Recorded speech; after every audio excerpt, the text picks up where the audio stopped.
The marriage had been arranged with the precision of a business contract, signed and sealed before either party had truly met.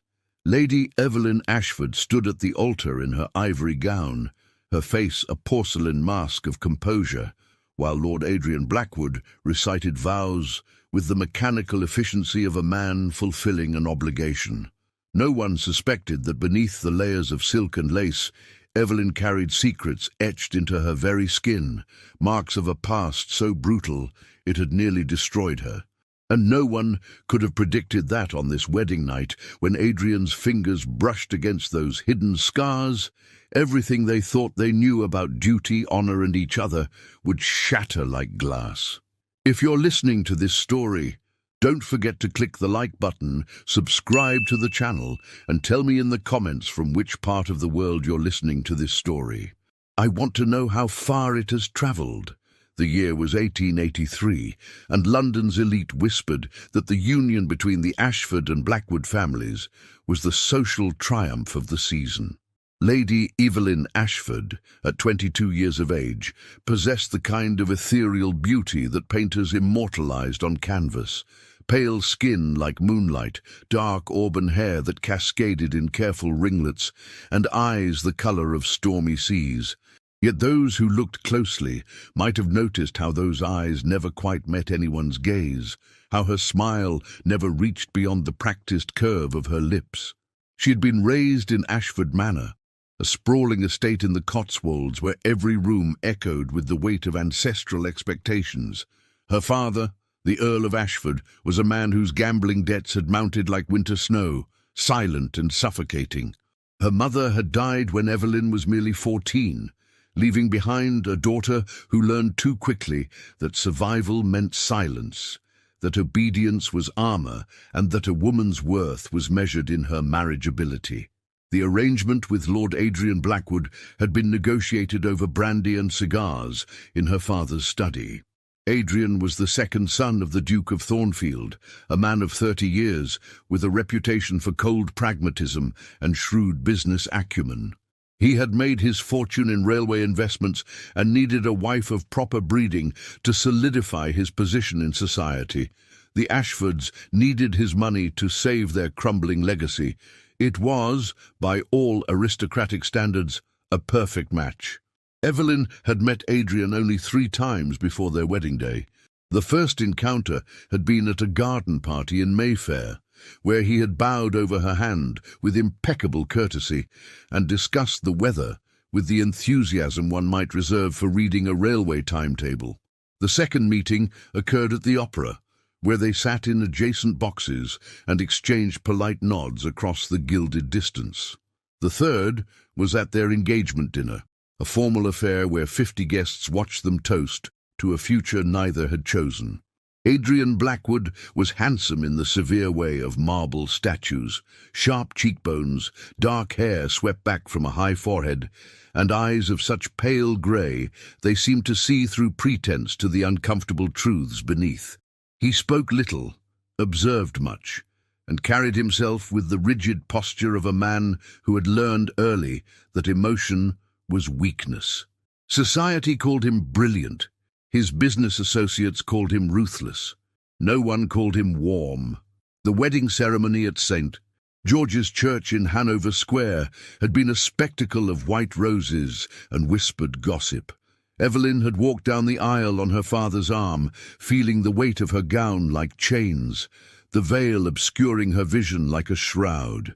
When Adrian lifted that veil to seal their vows with a brief, perfunctory kiss, his lips had been as cold as January frost. Now, as their carriage rattled through the London streets toward Blackwood House in Belgravia, Evelyn sat as far from her new husband as the confined space allowed. The silence between them was absolute, broken only by the clatter of hooves on cobblestones and the distant cry of street vendors closing their stalls for the evening. Adrian stared out the window, his profile illuminated by the flickering gas lamps. Evelyn studied her gloved hands, folded precisely in her lap, and tried to calm the rising panic in her chest. She knew what was expected of her tonight. She had been prepared by her former governess, Mrs. Hartley, in the vaguest, most euphemistic terms possible, but Mrs. Hartley knew nothing of Evelyn's past, nothing of the scars that mapped her body like a cartographer's record of pain. Blackwood House loomed before them, a magnificent Georgian townhouse with black iron railings and windows that glowed with warm light. Servants lined the entrance, ready to welcome the new Lady Blackwood. Evelyn descended from the carriage with practiced grace, her spine straight, her expression serene. She had perfected this performance over years of necessity. The interior of Blackwood House was as austere as its master. Dark wood paneling, heavy furniture, and portraits of stern-faced ancestors who seemed to judge from their gilded frames. A housekeeper, Mrs. Pemberton, a woman of perhaps 50 with kind eyes and a no-nonsense demeanour, curtsied and offered congratulations. A butler, Harrison, ancient and dignified, announced that a light supper had been prepared in the dining room. Adrian dismissed them with a curt nod. Lady Blackwood will require assistance preparing for the evening. See that her lady's maid attends her in the master suite. Evelyn's heart hammered against her ribs. The master suite, the wedding night, the moment she had dreaded since the engagement was announced.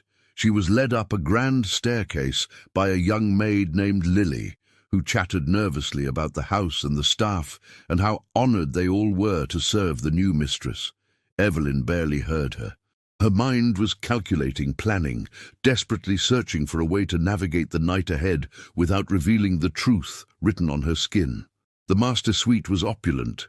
A large four-poster bed draped in deep blue velvet, a fireplace where flames danced and cast shifting shadows, and tall windows overlooking the private garden.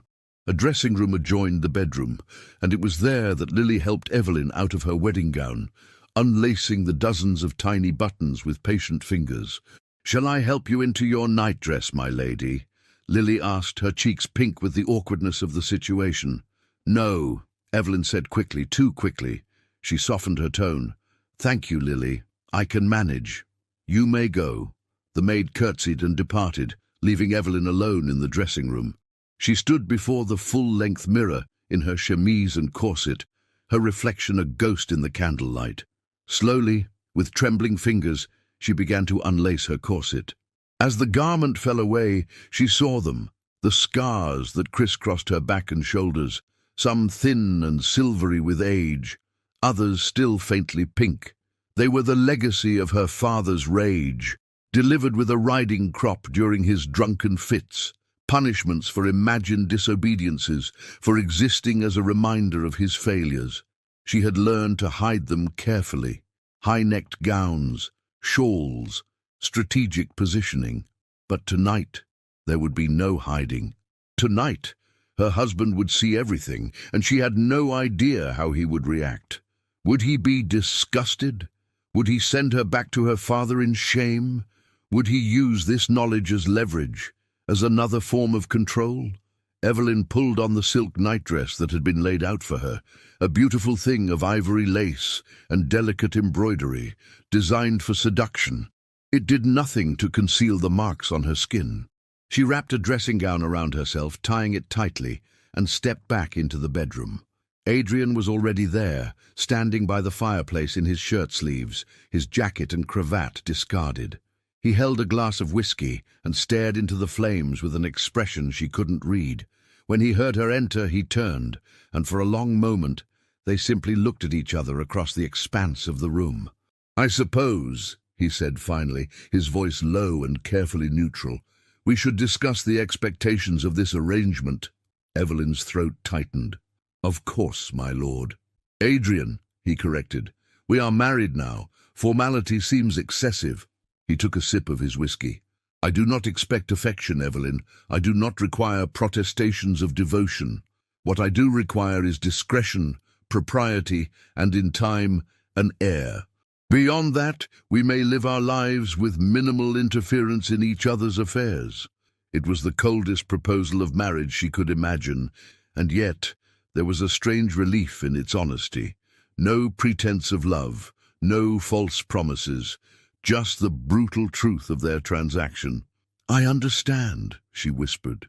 He set down his glass and approached her, and Evelyn fought every instinct to retreat. He stopped a few feet away, studying her with those penetrating grey eyes. "You seem frightened," he observed. "I assure you I have no intention of being cruel." The irony of his words nearly made her laugh. He had no idea what cruelty truly looked like. He had no idea what she had endured to reach this moment. "I am not frightened," she lied, lifting her chin with a defiance she didn't feel. "I am merely uncertain of what is expected." Something flickered in his expression. Surprise, perhaps, or curiosity. "Then let us proceed with honesty, at least in this." He extended his hand. "Come here, Evelyn." It was not a request. It was a command, delivered with the quiet authority of a man accustomed to obedience. Evelyn's hands shook as she untied her dressing gown, letting it slip from her shoulders to pool at her feet. She stood before him in only the thin nightdress, vulnerable and exposed, waiting for the moment when he would see the truth she had hidden for so long. Adrian's gaze travelled over her, clinical and assessing, and then his eyes narrowed. He stepped closer, close enough that she could smell the whiskey on his breath and the faint scent of sandalwood from his soap. His hand reached out, and she flinched involuntarily. He froze. "What?" His fingers brushed against her shoulder, where the nightdress had slipped slightly, revealing the edge of a scar. His expression transformed from cold detachment to something else entirely, shock, and beneath it a rising fury that made Evelyn's blood run cold. "Who did this to you?" The question was barely above a whisper, but it carried the weight of thunder. Adrian's fingers traced the scar with a gentleness that contradicted the storm gathering in his eyes. Evelyn stood frozen, unable to speak, unable to breathe. She had prepared herself for disgust, for rejection, for cold indifference. She had not prepared herself for rage, not on her behalf. "Answer me, Evelyn." His voice was steel, wrapped in silk. "Who marked you like this?" The words caught in her throat like thorns. Years of silence, of survival through submission, had taught her that speaking truth only brought more pain. But something in Adrian's expression, the way his jaw clenched, the way his hand trembled slightly against her skin, compelled her to answer. "My father," she whispered, the admission falling between them like a stone into still water. "When he drank, when his debts mounted, when I displeased him." Adrian's hand dropped away as though burned. He stepped back, his face a mask of barely controlled fury. For a terrible moment Evelyn thought he would strike her, that she had made a catastrophic mistake in revealing her shame. Instead, he turned sharply toward the fireplace, gripping the mantelpiece with white-knuckled hands. "How long?" The question was directed at the flames. "Since I was 14, after my mother died." A glass shattered. Adrian had swept his whiskey tumbler from the mantel, sending it crashing into the hearth. The sound made Evelyn jump, old instincts screaming at her to flee, to hide, to make herself small and invisible. 8 years. Adrian's voice was hollow with disbelief. 8 years? And no one intervened? No one stopped him? Who would believe me? Evelyn's own voice surprised her with its bitterness.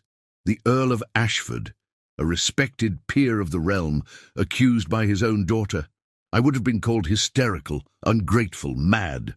I would have been sent away to an asylum, and he would have continued as before, his reputation intact.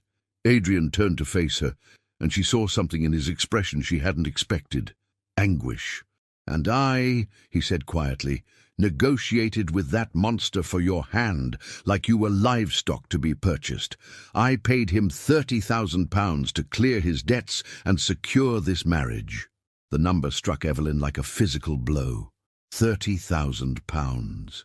She had known her father was desperate, but she hadn't realized the extent of his depravity, selling his daughter's future to fund his vices. "You didn't know," she said, though the words felt inadequate. "Ignorance is not innocence." Adrian moved toward her again, more slowly this time, as though approaching a wounded animal. "May I see all of it?" Every fibre of her being screamed refusal, but Evelyn found herself nodding. She turned her back to him and lowered the nightdress from her shoulders, letting it fall to her waist. The cool air kissed her scarred skin, and she heard Adrian's sharp intake of breath. His fingers ghosted over her back, mapping the landscape of her suffering, the thin lines across her shoulders, the deeper welts that crossed her spine, the marks that spoke of systematic, repeated violence. She felt a wetness on her skin and realized with shock that Adrian was crying, silent tears falling onto the evidence of her father's cruelty. "Evelyn," her name was a broken prayer. "I am so profoundly sorry." She pulled the nightdress back up and turned to face him.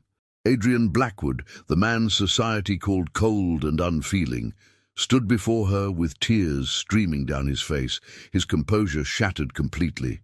"Why do you weep?" she asked, genuinely confused. "You are not responsible for what was done to me." "Because I am complicit," he said fiercely, "because I participated in a system that treats women as property, as bargaining chips in men's financial games. Because I looked at the arrangement of our marriage as a business transaction and never once considered that you might be suffering, that you might need rescue rather than acquisition." Something shifted in Evelyn's chest, a crack in the armor she had built around her heart. This was not the cold, pragmatic man she had married.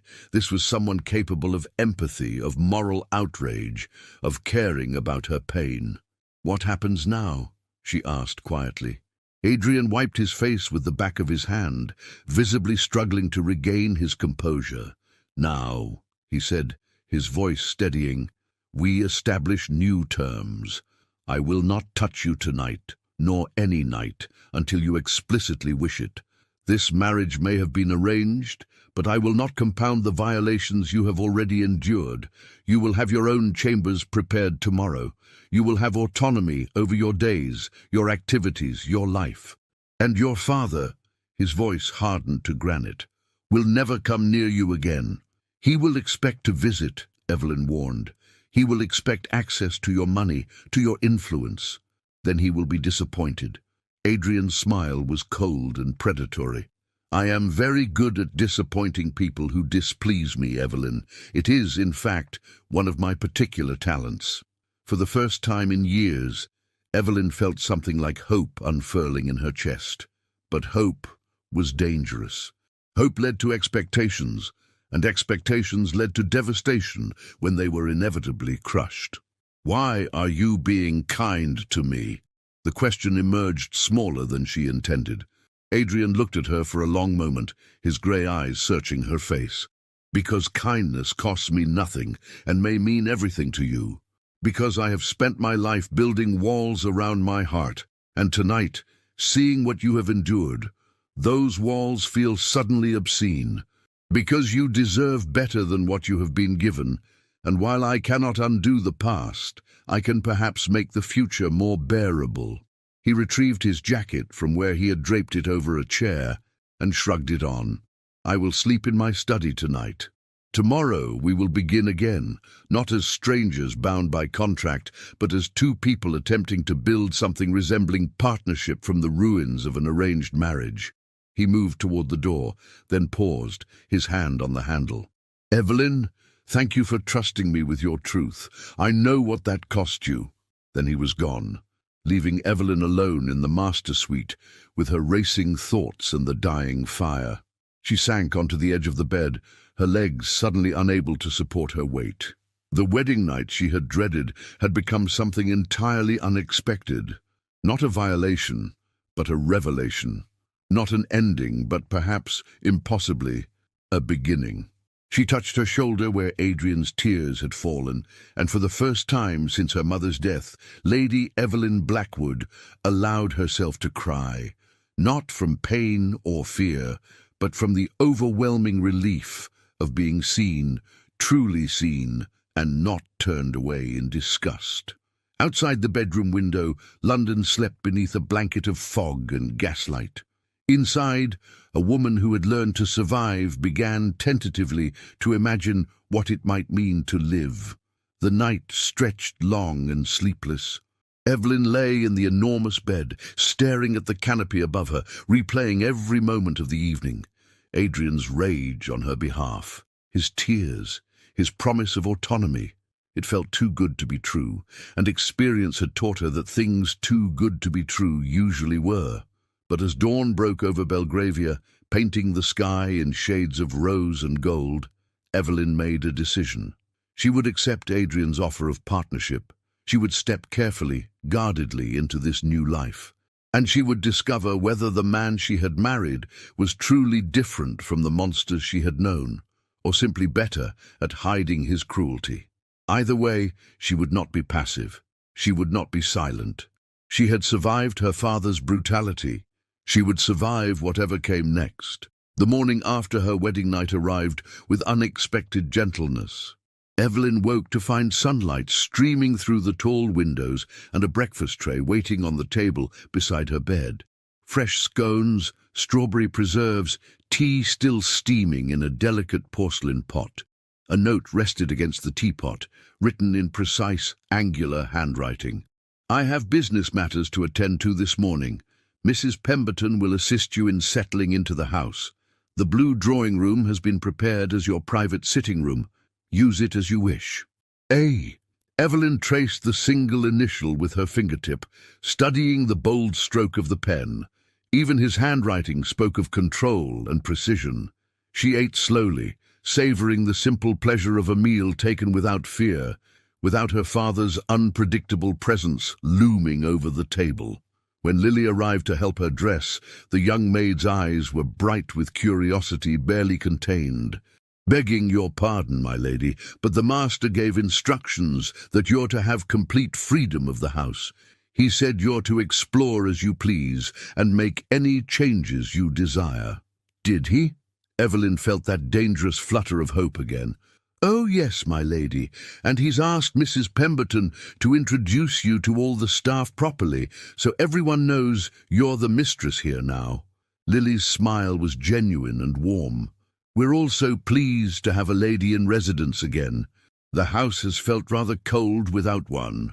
Over the following days, Evelyn discovered that Blackwood House, despite its austere exterior, held unexpected treasures.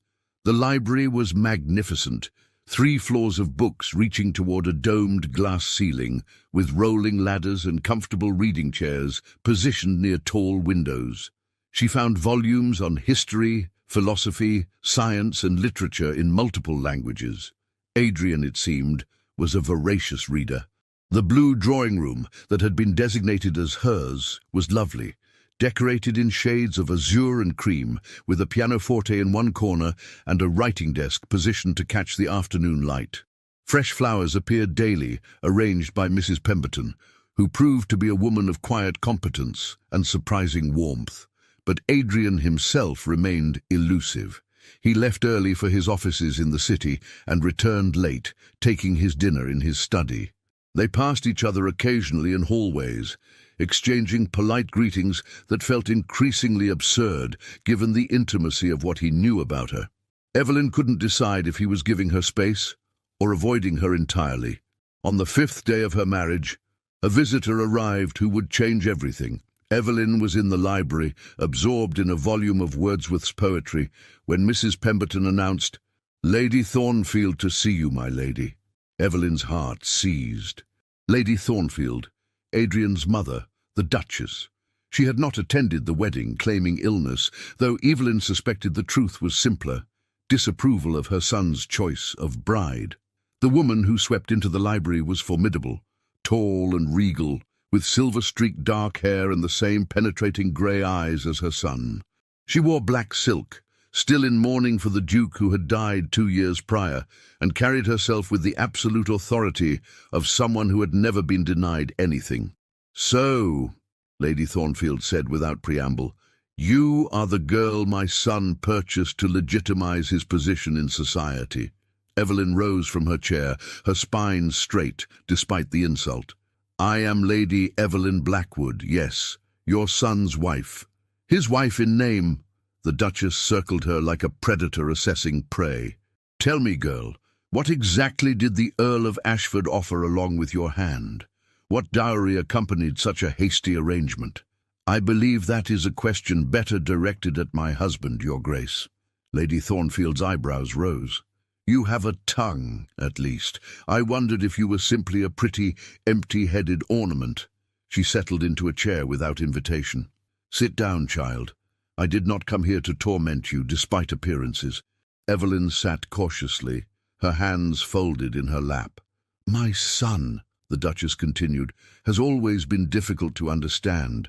Brilliant, certainly, successful beyond measure, but emotionally opaque. He feels things deeply but shows nothing. It makes him excellent in business and rather terrible at human relationships. She studied Evelyn with unsettling intensity. Yet something about this marriage has disturbed his usual equilibrium. He came to see me yesterday, something he rarely does, and spoke of you with a protectiveness I have never heard from him regarding anyone. Evelyn's breath caught. He spoke of me. He informed me, in no uncertain terms, that you are under his protection, and that anyone who treats you with anything less than complete respect will answer to him personally. He also mentioned that your father is no longer welcome in this house, or in your life. Lady Thornfield leaned forward. What I wish to know, Lady Evelyn, is what transpired between you to inspire such fierce loyalty in a man who trusts no one. The question hung in the air between them. Evelyn weighed her options carefully. She could deflect, could maintain the polite fiction that everything was perfectly normal. Or she could take a risk, trust that Adrian's mother might be an ally rather than an enemy. Your son, Evelyn said quietly, showed me kindness when he had no obligation to do so. He saw my suffering and responded with compassion rather than indifference. In my experience, such behavior is rare enough to inspire loyalty in return. Lady Thornfield's expression softened almost imperceptibly. You have been hurt. It was not a question. Evelyn met the older woman's gaze steadily. I have survived, Your Grace. There is a difference. For a long moment, the Duchess said nothing. Then she rose and moved to the window, looking out over the garden. Adrian's father was a cruel man, she said finally. Charming in public, monstrous in private. I learned early in my marriage that survival required strategy, patience, and the cultivation of one's own sources of power. I could not leave. Divorce was unthinkable, and I had children to protect. So I endured, and I taught my sons to be better than their father. She turned back to Evelyn. Adrian succeeded. His older brother, the current Duke, did not. He inherited his father's worst qualities. Her voice hardened. What I am telling you, child, is that I recognize the look in your eyes. I know what it means to wear scars that others cannot see, and I am offering you something I wish someone had offered me. Alliance. Evelyn felt tears prickling behind her eyes. Why would you help me? Because my son has chosen you, and despite his cold exterior, Adrian's judgment in matters of character is impeccable.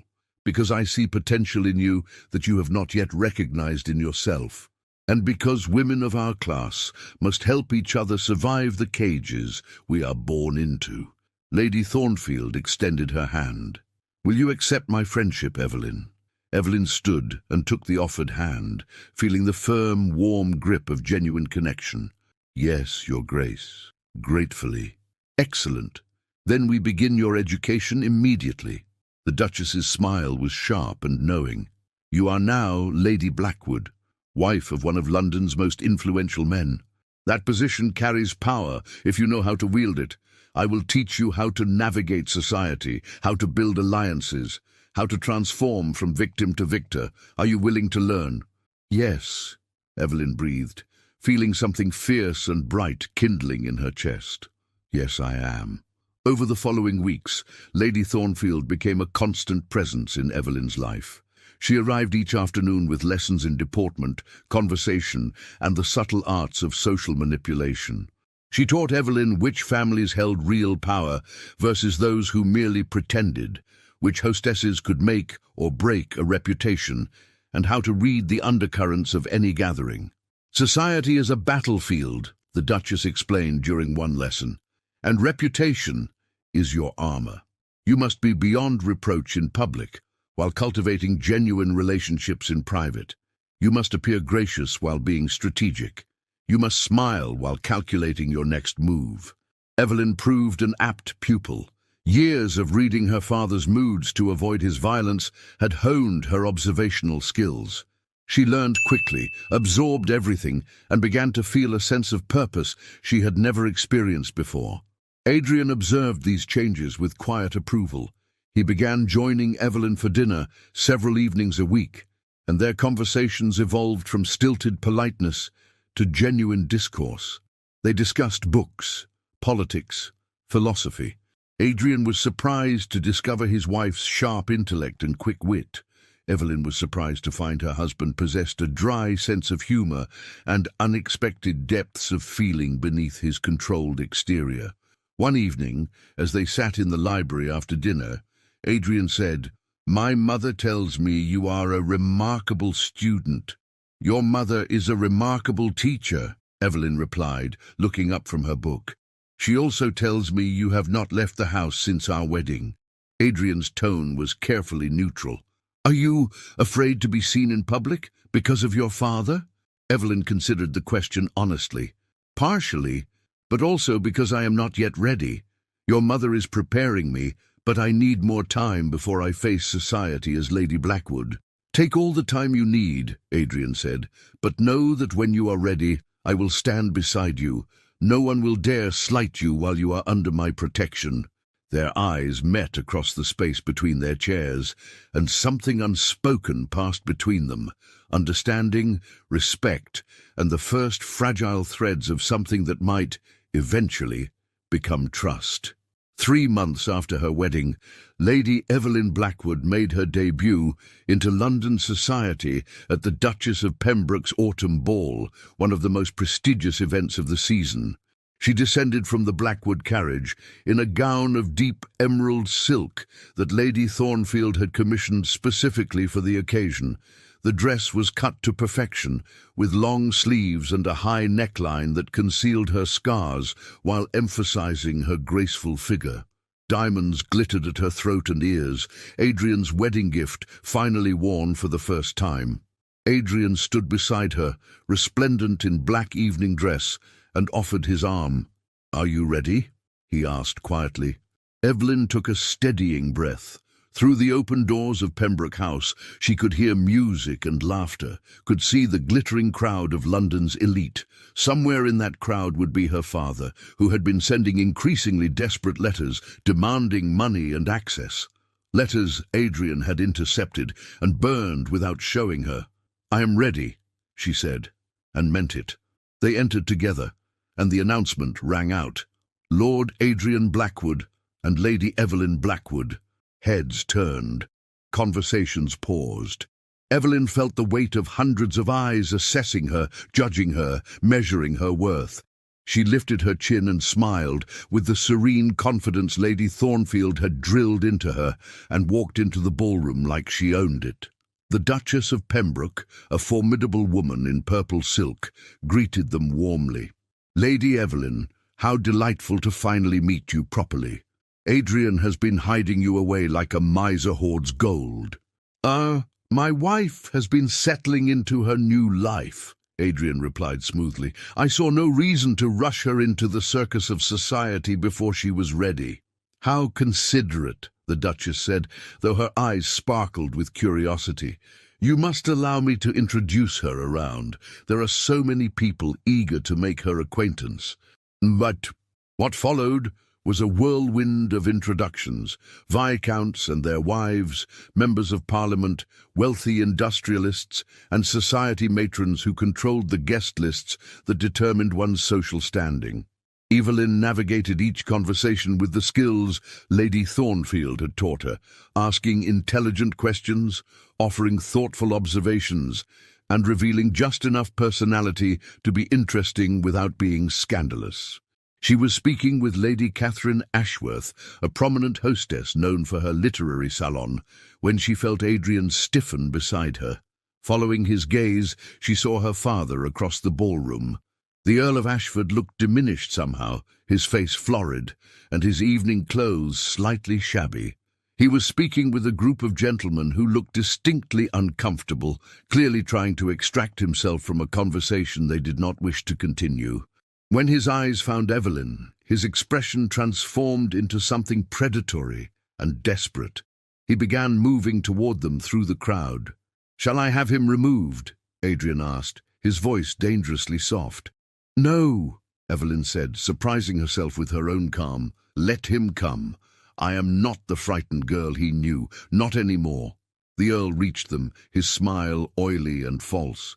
"Evelyn, my dear daughter, how radiant you look. Marriage clearly agrees with you." "Lord Ashford," Evelyn said coolly, not using the word father. "What an unexpected encounter."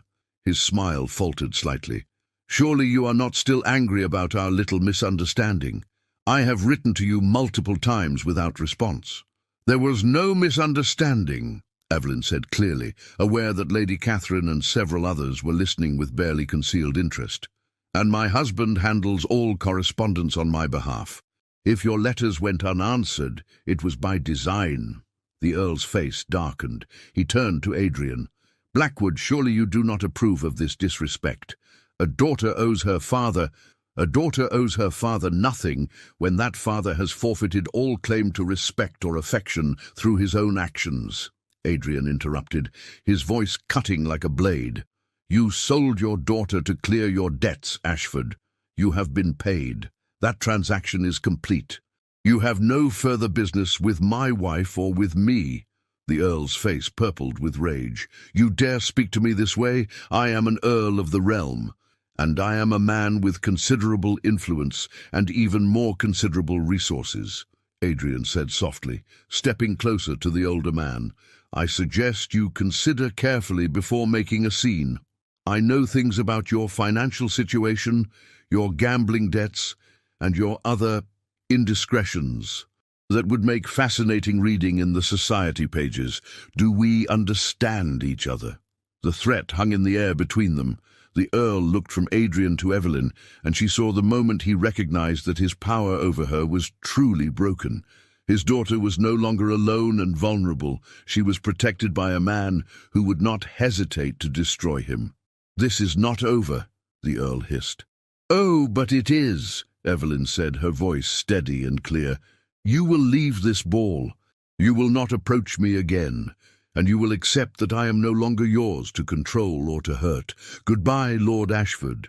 She turned her back on him, a deliberate, devastating dismissal, and resumed her conversation with Lady Catherine, as though nothing had happened. After a moment of stunned silence, the Earl retreated, his shoulders hunched in defeat. Lady Catherine's eyes gleamed with approval.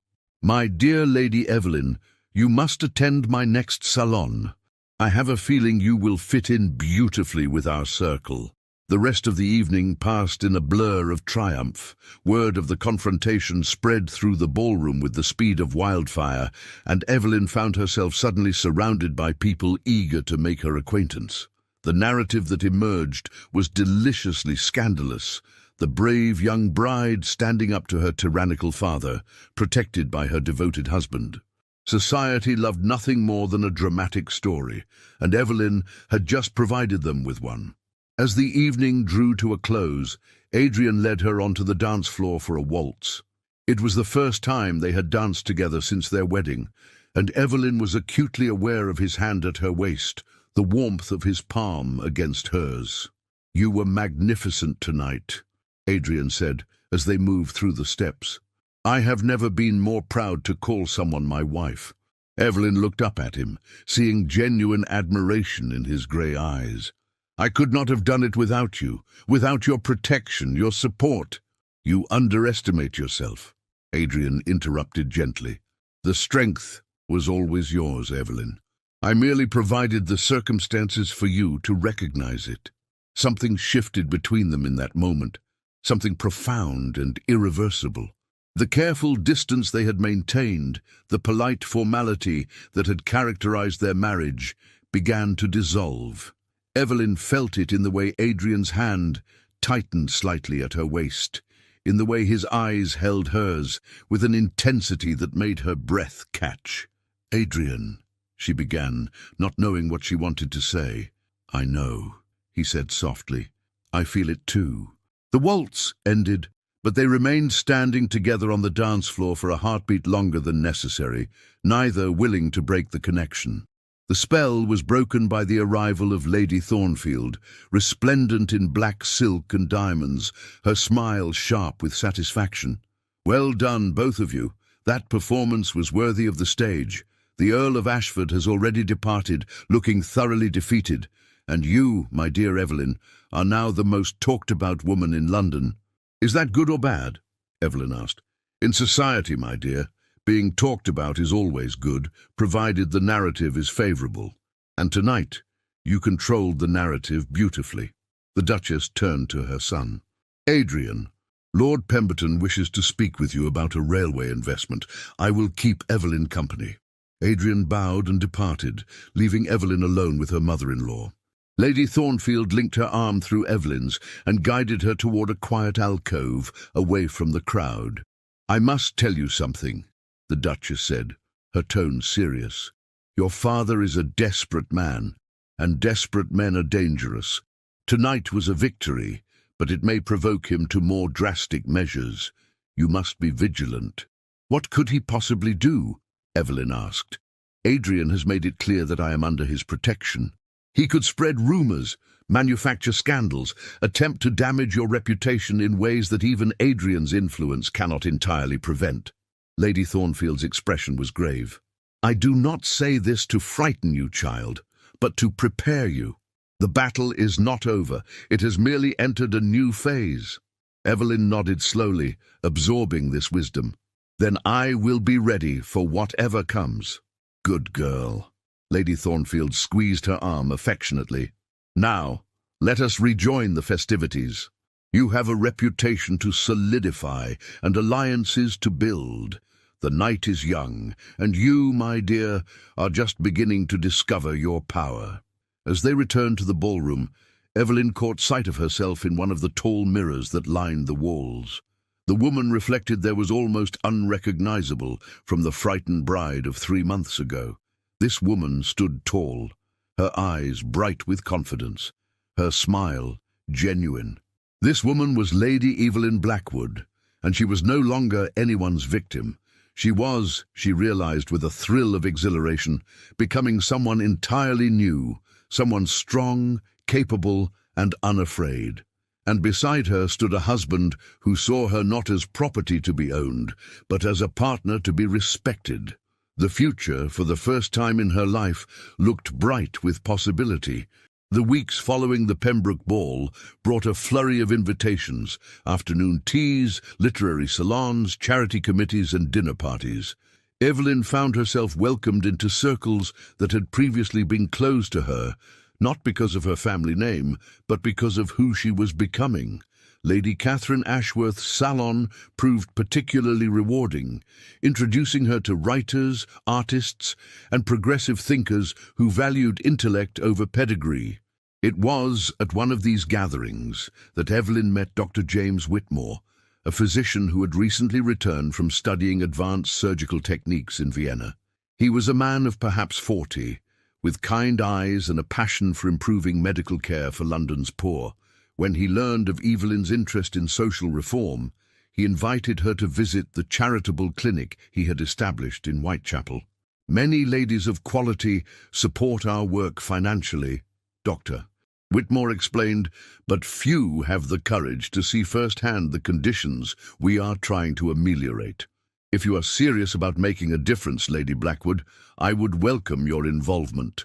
Evelyn accepted immediately, much to Adrian's initial concern. Whitechapel is dangerous, he said that evening over dinner. The poverty, the crime, it is no place for a woman of your standing. Then perhaps women of my standing should go there more often, Evelyn replied calmly. How can we claim to care about society's problems if we refuse to witness them? Dr. Whitmore has offered me an opportunity to do meaningful work, Adrian. I intend to accept it. Adrian studied her across the table, his expression unreadable. Then, unexpectedly, he smiled. You have changed remarkably, Evelyn. 3 months ago you would not have dared contradict me. 3 months ago I did not know if I could trust you. she said honestly. Now I do, and I trust that you will support my desire to be useful even if it makes you uncomfortable. I do support it, Adrian said, but I insist on providing you with proper protection. Harrison will accompany you, along with 2 footmen, and you will go during daylight hours only. It was a compromise Evelyn could accept. The following week she made her first visit to the Whitechapel Clinic, and what she saw there broke her heart and ignited her determination. Women with children clinging to their skirts, desperate for medical care they could not afford. Men injured in factory accidents, unable to work and support their families. The elderly, sick and alone, with no one to care for them. Dr. Whitmore and his small staff worked tirelessly, but they were overwhelmed by the need. Evelyn rolled up her sleeves, literally, and spent the day helping where she could. She held children while the doctor examined them, distributed blankets and food, and listened to stories of hardship that made her own suffering seem almost trivial by comparison. When she returned to Blackwood House that evening, exhausted and emotionally drained, Adrian was waiting in the entrance hall. He took one look at her face and pulled her into his arms without a word. Evelyn stiffened in surprise. They had maintained careful physical distance since their wedding night, but then she melted into the embrace, accepting the comfort he offered. It was terrible, she whispered against his chest. The poverty, the suffering. Adrian, we have so much, and they have nothing. Then we will help them, Adrian said simply. Tell me what they need, and I will provide it. Over the following months, Adrian became Evelyn's partner in philanthropy. He funded expansions to the clinic, hired additional staff, and used his business connections to secure donations of medical supplies and food. Evelyn organized a committee of society ladies to support the work, transforming charitable giving from a fashionable hobby into a serious endeavor. Their marriage, which had begun as a cold transaction, evolved into something neither had anticipated, a genuine partnership built on mutual respect and shared purpose. They spent evenings discussing their projects, debating philosophy and politics, discovering each other's minds and hearts. But the spectre of the Earl of Ashford still haunted them. The confrontation came on a grey November afternoon. Evelyn was in her sitting room, reviewing accounts for the clinic, when Mrs. Pemberton announced an unexpected visitor. "The Earl of Ashford is here, my lady. He insists on seeing you. He appears agitated." Evelyn's heart hammered, but she kept her voice steady. "Where is Lord Blackwood?" "At his offices in the city, my lady." Evelyn made a decision. "Show the Earl into the drawing-room, and send a footman to fetch Lord Blackwood immediately. Tell him it is urgent." She descended the stairs with her spine straight and her head high, channeling every lesson Lady Thornfield had taught her. Her father stood in the drawing-room, his appearance even more dishevelled than at the ball. His clothes were wrinkled, his face unshaven, and he reeked of whiskey. "Evelyn," he said, his voice slurring slightly, "my daughter, you will listen to me now." "I will listen," Evelyn said, remaining near the door, "but I make no promises beyond that. What do you want?" "What do I want?" His laugh was bitter and ugly. "I want what is owed to me. I am your father. You owe me respect, obedience, and financial support. Instead, you have turned your back on me, allowed your husband to threaten me, and left me to rot in poverty while you live in luxury."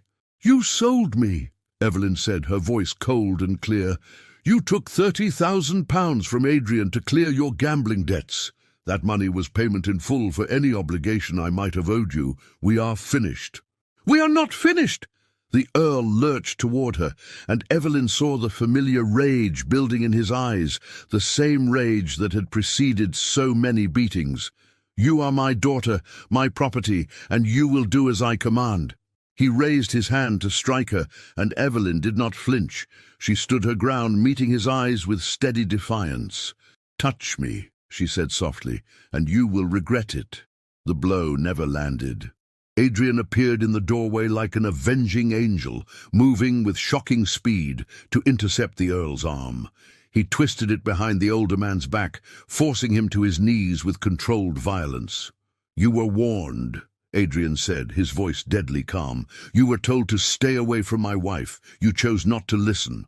"You cannot do this to me," the Earl gasped, struggling futilely. "I am a peer of the realm, and I am a man with evidence of your crimes," Adrian replied. "Assault, fraud, embezzlement from your own estate. Shall I continue? I have been investigating you, Ashford, and what I have discovered would see you stripped of your title and imprisoned. The only reason I have not yet acted is because doing so would cause Evelyn pain by association." He released the Earl, who collapsed onto the carpet wheezing. "But if you ever approach my wife again, if you ever threaten her or attempt to contact her, I will unleash everything I have compiled. Your title, your reputation, your freedom, all of it will be destroyed. Do you understand me?" The Earl looked up at Adrian, then at Evelyn, and she saw the moment his spirit finally broke. He was not a powerful man confronting a disobedient daughter. He was a broken, desperate creature, facing two people who would no longer be his victims. "I understand," he whispered. "Good. Now get out of my house." Adrian gestured to Harrison, who had appeared with 2 footmen. "Escort Lord Ashford from the premises. If he returns, you have my permission to use whatever force is necessary to remove him." As her father was led away, Evelyn felt something inside her release. A tension she had carried for so long it had become part of her. She swayed slightly, and Adrian was there immediately, his arms around her, supporting her weight. "It is over," he murmured into her hair. "He cannot hurt you anymore. I promise you, Evelyn, it is over." She looked up at him, this man who had become so much more than a husband of convenience, and saw in his eyes something that made her breath catch. Not just protectiveness or respect, but something deeper, warmer, more profound. "Adrian," she whispered, "I need to tell you something." "What is it?" "I am no longer afraid," she said. "Not of my father, not of society, not of the future. And I realize now that I am no longer afraid of this. Of us." She reached up and touched his face, tracing the sharp line of his jaw with gentle fingers. Adrian's eyes darkened with emotion. "Evelyn, I do not want you to feel obligated." "I do not feel obligated," she interrupted. "I feel grateful, I feel respected, and I feel something else, something I never expected to feel in an arranged marriage." She took a breath, gathering her courage. "I feel love, Adrian. I have fallen in love with my husband." Yet for a moment, Adrian simply stared at her, his expression stunned. Then he cupped her face in his hands with infinite tenderness. "I have loved you since the night I saw your scars and understood your courage," he said hoarsely. "I have loved you through every conversation, every shared purpose, every moment of watching you transform from a frightened girl into the remarkable woman you were always meant to be. I love you, Evelyn Blackwood, with everything I am." He kissed her then, and it was nothing like the perfunctory kiss at their wedding. This was passion and tenderness, promise and devotion, the sealing of a bond that had been forged through adversity and tempered by mutual respect. When they finally drew apart, both breathless, Evelyn smiled, a real smile, full of joy and hope. "What happens now?" "Now," Adrian said, his own smile transforming his usually serious face, "we begin our marriage properly. Not as strangers fulfilling obligations, but as partners who have chosen each other, as lovers who have earned the right to happiness." "I choose you," Evelyn said softly. "And I choose you," Adrian replied, "today and every day forward." Spring arrived in London with a riot of colour, cherry blossoms in the parks, daffodils in window boxes, and a softness in the air that spoke of renewal and new beginnings. It had been 8 months since Evelyn's confrontation with her father, 8 months of building a life she had never imagined possible. The Earl of Ashford had departed London shortly after that final encounter, retreating to what remained of his estate in the countryside. Rumours circulated that he had taken ill, that his finances were in ruins, that he had become a recluse. Evelyn felt no satisfaction in his downfall, but neither did she feel guilt. He had made his choices, and she had made hers. On a bright April morning, Evelyn stood in the newly expanded Whitechapel Clinic, watching as Dr. Whitmore examined a young mother and her infant. The clinic had grown remarkably. What had begun as a single room now occupied an entire building, with separate areas for examinations, a small surgical theatre, and a dispensary where patients could receive medicines free of charge. "Lady Blackwood," Dr. Whitmore called, "would you assist me for a moment?" Evelyn moved to his side, no longer squeamish about the realities of medical work. Over the past months, she had learned to change dressings, comfort frightened children, and even assist with minor procedures. The work was challenging and often heartbreaking, but it gave her a sense of purpose that society balls and tea parties never could. "The baby is thriving, Doctor," Whitmore told the young mother, a woman named Sarah who worked in a match factory. "Thanks to the nutrition program Lady Blackwood established, we are seeing far fewer cases of infant mortality in this district." Sarah's eyes filled with tears. "I don't know how to thank you, my lady. Without this place, without your help, my little Thomas might not have survived." Evelyn squeezed the woman's hand gently. "You need not thank me, Sarah. Every child deserves a chance to thrive. I'm simply grateful we can provide that chance." As Sarah departed with her healthy baby, Dr. Whitmore turned to Evelyn with an expression of profound respect. "You have accomplished something remarkable here, Lady Blackwood. When we first met, I thought you were simply another wealthy lady seeking to ease her conscience with charitable work. I was wrong. You have genuine compassion and an extraordinary capacity for leadership. This clinic exists because of your vision and your husband's generosity. It exists because people like you dedicate your lives to healing," Evelyn corrected. "I merely help where I can."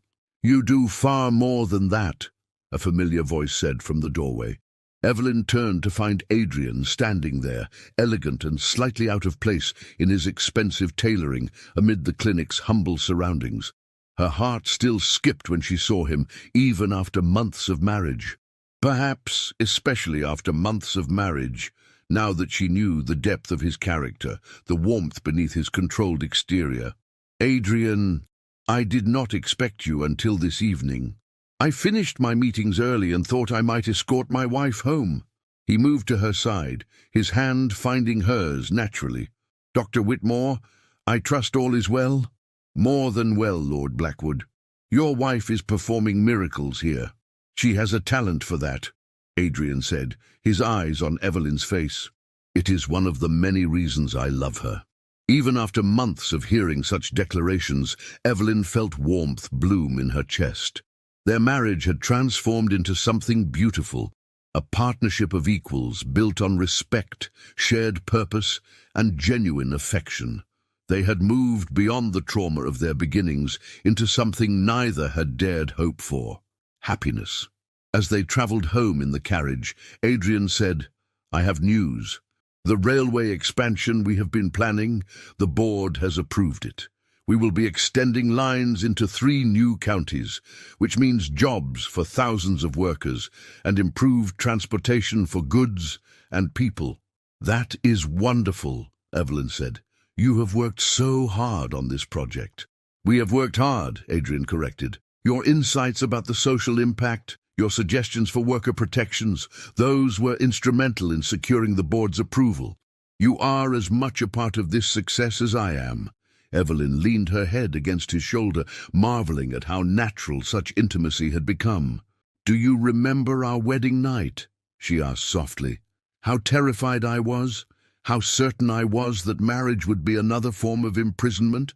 "I remember," Adrian said, his arm tightening around her. "I remember seeing your scars and understanding, perhaps for the first time in my life, that my privilege came with responsibility. That I had the power to either harm or heal, and that the choice was mine." "You chose to heal," Evelyn said. "You gave me space to become myself, protection to feel safe, and partnership to discover my strength. You gave me everything, Adrian. You gave me far more, he replied. You taught me that vulnerability is not weakness, that compassion is not foolishness, and that love, real love, is worth any risk. Before you, I was successful but empty. Now I am whole. They arrived at Blackwood House to find Lady Thornfield waiting in the drawing-room, her expression unusually animated. Excellent. You are both here. I have news that cannot wait. What is it, Mother? Adrian asked, helping Evelyn remove her cloak. Lady Catherine Ashworth has proposed something extraordinary. She wishes to establish a foundation dedicated to women's education and welfare, and she wants Evelyn to serve as its director. Lady Thornfield's eyes gleamed with pride. It would be a paid position, Evelyn, with real authority and resources. You would oversee programs across London, working with schools, hospitals, and charitable organizations to improve conditions for women and children. Evelyn's breath caught. A paid position? But I am a married woman of the aristocracy, which is precisely why it matters, Lady Thornfield interrupted. You would be breaking new ground, demonstrating that women of our class can be more than ornaments, that we can contribute meaningfully to society, not just through charity, but through professional work. It is revolutionary, my dear, and you are the perfect person to lead this revolution. Evelyn looked at Adrian, searching his face for any sign of disapproval. Instead, she saw only encouragement and pride. It is your decision, Evelyn, he said, but I think you would be magnificent in such a role. You have already proven your capabilities at the clinic. This would simply be a larger stage for your talents. I want to do it, Evelyn said, the words emerging with absolute certainty. I want to make a real difference, to help other women find the strength and opportunities I have found. Yes, I will accept Lady Catherine's offer. Lady Thornfield clapped her hands together in delight. Excellent. I shall send word immediately. Oh, Evelyn, I am so proud of you. You have exceeded every expectation, overcome every obstacle, and become a force for genuine good in this world. That evening, as Evelyn and Adrian prepared for bed, they now shared the master suite, the separate chambers long abandoned. Evelyn stood before the mirror in her nightdress, studying her reflection. The scars were still there, faint lines across her shoulders and back, but they no longer defined her. They were simply part of her history, evidence of what she had survived and overcome. Adrian came up behind her, his arms encircling her waist, his chin resting on her shoulder. "What are you thinking?" he asked softly. "I am thinking about how far I have come," Evelyn said. 8 months ago, I stood in this room terrified of you, of the future, of everything. I thought my life was over, that I was simply trading one prison for another. But you showed me that I was wrong. You showed me that even in an arranged marriage, even in circumstances we did not choose, we can create something beautiful. She turned in his arms to face him. I am thinking that I am grateful for every moment that led me here, even the painful ones, because they made me strong enough to appreciate what we have built together. Adrian kissed her forehead, her cheeks, her lips, with a tenderness that still made her heart race. I am the grateful one, he murmured. You took a cold, closed-off man and taught him how to feel, how to love, how to be truly alive. You are my miracle, Evelyn, and you are mine, she whispered. They made love that night with the gentle passion of two people who had earned their intimacy through trust and time, who had chosen each other not once, but repeatedly, in 1,000 small moments of kindness and understanding. Afterward, as they lay tangled together in the darkness, Evelyn thought about the girl she had been, frightened, scarred, convinced that happiness was impossible.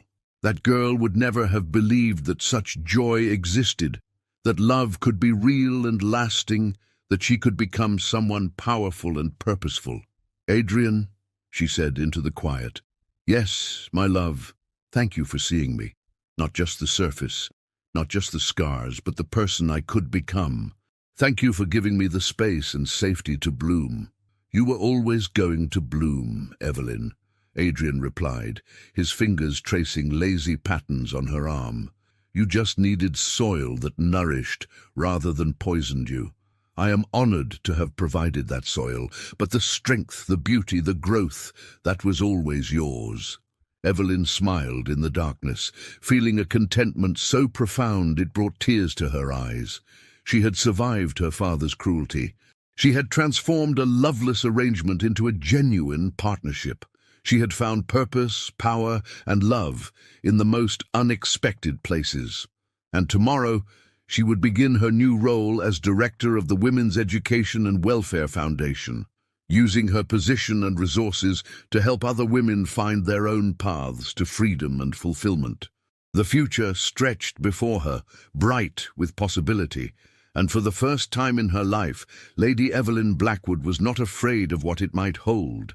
She had learned that she was stronger than her scars, braver than her fears, and capable of creating beauty from even the most broken beginnings. She had learned finally to bloom exactly where she was planted, and in blooming, she had transformed not just her own life, but the lives of everyone she touched. As spring turned to summer and the work of the foundation flourished, Evelyn often reflected on the extraordinary journey that had brought her to this moment of fulfillment. The wedding night that had begun in cold silence and fear had become the foundation of a love story neither she nor Adrian could have predicted, a story of healing, transformation, and the profound power of choosing compassion over cruelty. The scars she had hidden beneath her wedding gown would always be part of her history, but they no longer defined her future. They were simply evidence of survival, proof that she had endured the unendurable and emerged stronger, wiser, and more determined to ensure that other women would not suffer as she had. In the years that followed, the Blackwoods became known not just for their wealth and social position, but for their genuine commitment to social reform. The Whitechapel Clinic expanded into a network of medical facilities across London's poorest districts. The Women's Education and Welfare Foundation opened schools, training programs, and safe houses for women escaping dangerous situations. And Evelyn herself became a voice for those who had no voice, using her position to advocate for legal reforms that would protect vulnerable women and children. Adrian stood beside her through it all, her partner in every sense of the word, supporting her work, celebrating her victories, and reminding her on difficult days that she was loved, valued, and capable of changing the world. Their marriage, which had begun as a transaction between desperate men, became a testament to the possibility of redemption and transformation. It proved that even in the darkest circumstances, even when choice seems impossible, human beings have the capacity to create light, to choose kindness, and to build something beautiful from the ruins of what was broken. Lady Evelyn Blackwood had learned the most important lesson of all, that true freedom comes not from the absence of scars, but from the courage to live fully despite them. That love, when it is real and earned, has the power to heal even the deepest wounds. And that every person, no matter how damaged or defeated they may feel, carries within them the seeds of their own transformation. All they need is the right soil in which to bloom. If you enjoyed this story, please don't forget to like this video, subscribe to the channel for more emotional tales, and share in the comments where in the world you're listening from. Your support helps these stories reach others who might need to hear them. Thank you for being part of this journey.